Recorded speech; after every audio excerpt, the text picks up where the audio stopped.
예, 여러분 반갑습니다. 어반입니다. 오늘 이야기 주제는요, 여성들이 생각하는 결혼 시장이 기울어진 운동장인 이유라는 주제로 이야기를 해보려고 하는데, 저도 방금 찾아보고 알았는데, 이 기울어진 운동장이란 단어가, 우리는 약간 빠미니즘 때문에 많이 친숙한 단어잖아. 항상 기울어진 운동장이다. 뭔가 이제 남자와 여자의 경쟁 자체는 불공정하다, 불공평하다라고 얘기를 많이 하는데, 근데 이게 원래 빠미 용어가 아니라 축구 용어였다고 하더라고.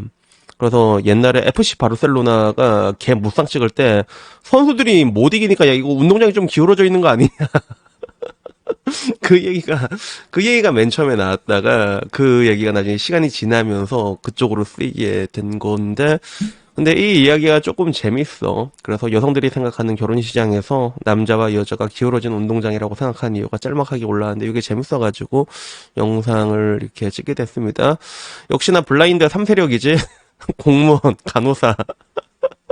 나머지 한 세력은 그때그때 좀 많이 변해. 근데 약간 뭐 그때그때 뭐 좀 안 좋은 애들이 있어. 상태 안 좋은 애들 많은 애들이 있거든. 변하긴 하는데, 근데 여기에 결혼 시장은 기울어진 운동장이 맞는 것 같다라고 얘기를 하더라고. 그래서 내용은 그거야. 야, 블락을 쭉 보면 무슨 자연은 30 넘으면 다 쓰러져가는 빗자루처럼 얘기하는데, 야, 자남들은 나이 차서 결혼 시장에서 도태될 것 같으면 뭐 이제 뭐 도상국 여자 가서 국결하면 된다는 걸 봤는데, 근데 발씨 그거 보고 생각해보니까 맞는 것 같아. 기분 나쁜 것과 별개로 지금처럼 매매형 같은 국결 다 금지시켜야 되는 거 아니야? 젊을 때 자신을 증명하지 못하면 평생 결혼을 못할 수도 있겠다는 인식이 생겨야지 공정한 결혼 시장이 될 것 같아. 그러니까 국제 결혼을 금지하자. 늙으면 국결 못하게 막자. 약간 이렇게 말해놓고, 그래 개소리인 거 알아. 그냥 내 개인적인 욕심에 적어본 거야. 아무튼 반박시 님 말이 맞음 진심으로 이렇게 글이 올라왔는데, 좀 약간 좀 솔직하다. 그래도 이거는 그지. 이건 솔직하다. 그래서 기본적으로 뭔가 남자들은 하향 지원이 되잖아. 하향 지원이 되는데 여자들은 하향 지원이 굉장히 힘들어. 특히나 한국 같은 경우는 그게 더더욱 더 힘든 거지. 그래서 남자가 뭐 베트남으로 간다면 여자들도 똑같이 베트남으로 가면 됩니다. 근데 여성들은 원래 그 책임을 지는 걸 싫어한다니까. 책임지는 걸 싫어. 그리고 정확히 말하면 뭐 책임을 질 필요가 없으니까 뭐 굳이 질 필요도 없는 것 같고, 그러다 보니까 결혼 시장에서 남자들이 조금 더 좋은 가임기 여성을 찾아가는 이러한 것들에 대해 가지고 굉장히 이제 욕심이 부하가 치밀어 오른다 이런 식으로 글을 남기게 된 거예요. 그래서 충분히 이해할 수 있는 거지. 여성들 입장에서는 그게 짜증이 날 법해. 그래가지고 이렇게 글이 올라왔는데, 일단 사람들 반응은 어떻게 올라왔냐면 그런 겁니다. 야, 여자도 중국 남자랑 결혼하면 되잖아 이렇게 얘기하니까 구글 코리아에서, 야, 한국 남자, or 적어도 한국보단 선진국 남성을 원하는데 중국은 해당이 안 되잖아. 이렇게. 중국 남자 중에서도 잘 나간 사람 많잖아. 옛날에 뭐 우효광이라던가 얼마나 스윗해 애들. 나는 특히 그 중국 남자 중에 제일 불쌍한 애 진화가 난 진짜 제일 불쌍하더라 진짜. 그러니까 야, 그러니까 결국에 네 욕심이면서 무슨 기울어진 운동장이냐라고 얘기하니까, 너희들은 제3의 선택지가 있지. 근데 우리는 그게 아니야. 제3의 선택지가 없어. 한국잖아. 그 이상. 아니, 우리는 없어. 너희는 밑까지 되잖아. 그러니까 우리는, 야, 그 밑을 선택하면 되잖아. 그러니까, 아니야. 그건 선택할 수가 없다고. 약간, 이런 이야기 계속 이제 반사 치고 있는 그런 느낌이었지. 그래서 그 뒤로도 그런 거야. 왜 기울어져 있는지를 생각해보면, 경제적으로 안정된 남자는 자녀를 원하고, 도태된 자남은 딩크 혹은 비혼을 원하고, 결국 경제적 능력 좋은 남자 수가 적어서 여자도 같이 망하는 거다라고 얘기하는 거죠. 이게 왜 이렇게 되는 거지? 이게 잠깐만, 이게 왜 이렇게 되는 거야 이거? 출산하려면 마누라가 30대 경력이 잠깐 끊기는 상황에서 아이 하나당 1, 2년 남편이 혼자 버틸 수 있어야 된다 이렇게 얘기를 하는데, 이거 좀 그렇다 그지? 그래서 사실 그런 거야. 그 경제적 상황이 안정된다라는 그 개념을 따졌을 때 되게 좀 신기한 것 중에 하나가, 일본에서와의 똑같은 걸 보더라도 일본에서는 별 문제 없는 사람들 있지. 일본에서는 별 문제가 없는 사람들. 일본에서는 그걸 좀 많이 보긴 해. 이게 정규직이냐 아니냐 이걸 많이 보는데, 근데 거기서는 뭐 이렇게 이게 어떻게든 잘 살아간다니까 실제로. 그래서 일본 여자 장점 중에 하나가 그래도 있는 살림에서 거기서 어떻게든 축축축 살아가는 게 있는데 한국은 근데 그 기준이 좀 굉장히 높지. 그래서 다들 기본적으로 얘기하는 게 600은 기본으로 깔고 얘기를 하는 것 같아. 그게 기본이고 거기서부터 시작이니까 그게 문제가 되는 게 아닌가 뭐 그런 생각이 들었고 그래서 결론은 능력이 좋은 남자가 많이 없기 때문에 우리가 망하는 거다.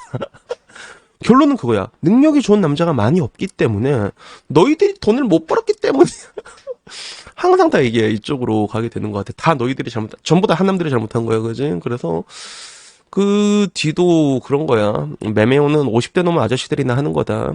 그러니까 뭐 젊은 3040 굳이 업체 끼고 하지 말고 여행으로 막 다니다 보면 만나게 된다라고 하는데 근데 나도 이번에 놀랬던 게 실제로 국제 결혼을 보잖아. 프로테이지를 보게 됐을 때 그 선을 봐가지고 결혼한 사람 프로테이지가 25%인가 한 그 정도 조금 나왔던 걸로 기억해. 한 25, 30%가 안 됐어. 그래서 난 못해도 국제 결혼을 하면 절반은 약간 그런 이제 매칭 센터를 끼고 선봐서 결혼하는 줄 알았는데 그게 아니라 연애 결혼도 되게 많았고 그리고 지인 소개도 되게 많았고 의외로 이제 그런 매칭 클럽 보통 서구권에서 이걸 매칭 클럽이라고 하거든. 여기서 만난 사람이 25%밖에 안 나오더라고. 그래서 지금은 확실히 좀 이제 국제 결혼 같은 경우도 결이 이전과는 좀 많이 달라지고 있구나 그런 걸 느끼게 되는 것 같아. 그래서 뭐 그 뒤로는 뭐 여러 가지 이야기가 있지. 뭐 국제 중미에 오는 여자의 외모, 나이, 여자력, 집안, 학벌, 연봉, 재산 중에 외모, 나이, 여자력만 보고 나머지는 이제 포기하는 합리적인 결정 아니냐. 꼬우면 여자도 동남아 남자를 만나라는 얘기도 있었고. 그리고 도리어 국제결혼 금지가 불공정한 결혼 시장 아니냐. 너희들은 기본적으로 상향혼을 원하지 않냐라는 이야기에 홍콩 이야기들도 있었어. 무슨 지들이 분리할 때만 기울어진 운동장이냐. 홍콩 자유들이 딱 이랬다. 홍콩이 중국에 반환되면서 홍콩 남자들이 중국 여자랑 결혼하기 시작하니까 결혼 못하게 만들려고 법을 만들려고 실패했대. 그전에 홍콩 자유들이 콧대가 엄청 높았는데 결국에는 홍콩 남자들이 중국 여자랑 결혼하기 시작하면서 엄청 착해졌다고 얘기를 하더라고. 그래서 실제로 내가 찾아봤는데 결혼 못하게 하는 법을 만드는 것까진 모르겠고 실제로 그 홍콩 사람 10명 중 3명이 이번에 반환되고 난 다음에 중국 배우자랑 결혼하는 것들은 요건 많이 떴어. 그래서 홍콩 여자 입장에서 억울한 게 홍콩 여자 입장에서는 또 중국 남자가 또 그렇게 눈엔 안 들어올 거 아니야, 그지? 그래서 그 되게 재밌는 게 뭐냐면 그런 게 있어. 어느 중화권을 가든 그 중화권에 속한 사람들은 중국인처럼 보이는 걸 굉장히 무서워해요. 대표적으로 내가 얼마 전에 대만도 다녔잖아. 대만 사람들도 그래. 자기가 중국인들과 같은 대접을 받는 걸 되게 싫어해. 이거는 뭐 홍콩이라던가 싱가포르나 아니면 말레이시아 차이니즈라고 얘기하거든. 자기네들 정체성을 정확하게 얘기한단 말이야. 근데 걔네들한테 이제 너 중국인이지라 말하면 존나 화냅니다, 진짜. 그들은 그렇게 보이는 걸 되게 싫어하거든. 근데 이게 보면 되게 웃긴 게 다들 중국인처럼 보이는 게 싫어하지만 홍콩 남자는 중국 여자를 만나는 게 가능해. 근데 홍콩 여자는 중국 남자를 만나는 게 굉장히 어렵다는 것들이지. 그래서 따지고 보면 이런 관점에서 보면 이것도 하나의 기울어진 운동장일 수도 있지 않나. 뭐 이렇게 얘기를 합니다. 뭐 그런 느낌도 들어. 그래서 그 뒤로도 뭐 이제 너희들을 너무 매매운 아니냐. 오히려 한여운이 더 매매다라는 얘기부터 야 후진국 남자 먹여 살리면 되지 않냐. 그게 뭐가 그렇게 어렵냐라는 이야기. 그리고 다들 그냥 빵 터지고 간다. 간스 피렌 유엔교 풀피렌네카 뭐 증명완료 이런 식으로 얘기를 하면서 표독하다라고 얘기를 했는데 근데 뭐 여자들 입장에서는 그런 게 기분 나쁠 수도 있을 것 같아. 기분 나쁠 수도 있을 것 같은데 근데 내가 항상 얘기하는 게 지금처럼 여성들에게 선택의 기회가 넓은 시대가 없다니까. 옛날에는 선택의 기회라는 게 없었잖아. 근데 지금은 여러분들이 선택을 할 수가 있습니다. 여성으로서의 인생을 살 것이냐, 아니면 연애 권력만 휘두르고 살 것이냐, 아니면 남자처럼 살아갈 것이냐, 여자에게 선택의 기회가 다 있다는 거지. 그래서 각자에 맞는 것들 인생을 이렇게 살아가면 되는 건데, 자기한테 맞는 인생을. 근데 지금은 뭐냐면, 놀 거 다 놀고, 빨 거 다 빨고, 잘 거 다 자고, 그 다음에 날 좀 책임져 줘잉 이렇게 되다 보니까 그게 더 힘들어지는 게 아닌가라는 생각이 듭니다. 그래서 아무쪼록 뭐 제가 얘기하고 싶은 거는 본인이 원하는 인생, 본인이 어떤 걸 원하는지 상상 이렇게 좀 잘 생각했으면 좋겠고 내가 늘상 하는 말 있잖아. 그렇게 살 거면 후회하지 말고 후회할 거면 그렇게 살지 말고 알았지? 그러니까 각자 뭐 다들 잘 사셨으면 좋겠습니다. 그래서 뭐 오늘 이야기는 여기까지고요. 다음에 조금 더 재밌는 이야기 있으면 그걸로 찾아뵙도록 하겠습니다. 이상입니다. 감사합니다. 그라시앙.